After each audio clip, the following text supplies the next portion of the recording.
ایک عام سا سپاہی تھا جس کے کپڑے بھی پھٹے ہوئے تھے، بوسیدہ سے تھے. وہ آیا اور اس نے ایک رومال کے اندر کوئی چیز لپیٹی ہوئی تھی.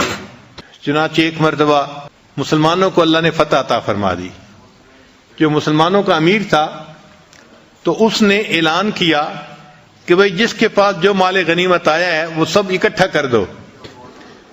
چنانچہ سب لوگ مال غنیمت لے آئے اور انہوں نے آ کے اکٹھا کر دیا. اب کسی کے ہاتھ میں کچھ آیا، کسی کے ہاتھ میں کچھ آیا. ایک عام سا سپاہی تھا جس کے کپڑے بھی پھٹے ہوئے تھے، بوسیدہ سے تھے. وہ آیا اور اس نے ایک رومال کے اندر کوئی چیز لپیٹی ہوئی تھی. تو لوگ حیران کہ بھئی یہ مجاہد کیا ہے، کیا لایا ہے. اس نے آ کے جب رومال کھولا تو رومال کے اندر دشمن کا جو بادشاہ تھا نا، اس کا تاج تھا.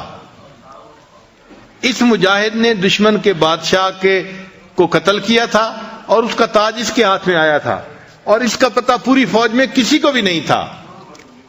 اب جب وہ تاج دیکھا اس کے اندر تو کتنے قیمتی ہیرے جواہرات تھے، تو اس کو دیکھ کے امیر لشکر بھی سوچنے لگا کہ اگر یہ بندہ کسی کو نہ بتاتا کہ میرے پاس بادشاہ کا تاج ہے تو ان ہیروں کو بیچ کے اس کی تو پوری زندگی کا خرچہ گزر سکتا تھا.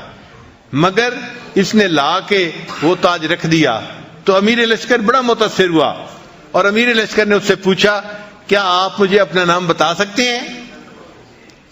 تو جب اس نے کہا نا کیا مجھے آپ اپنا نام بتا سکتے ہیں، تو وہ جو مجاہد تھا اس نے اپنی پیٹھ امیر کی طرف کر لی، یعنی رخ دوسری طرف کر لیا، جیسے کوئی جانے والا جاتا ہے. رخ دوسری طرف کر لیا اور 2-4 قدم اٹھائے اور یہ جواب دیا جس اللہ کو راضی کرنے کے لیے میں نے یہ کام کیا ہے وہ میرا بھی نام جانتا ہے، میرے باپ کا بھی نام جانتا ہے. اس طرح خالص اللہ کے لیے عمل کرتے تھے، اللہ کو راضی کرنے کے لیے. اس نے امیر لشکر کو نام بتانا بھی اپنا پسند نہیں کیا. تو ہم اس پر محنت کریں، انشاءاللہ اللہ تعالی ہم پر رحمت فرمائیں گے، ورنہ ریاکار بندہ قیامت کے دن بڑی مشکل میں ہوگا.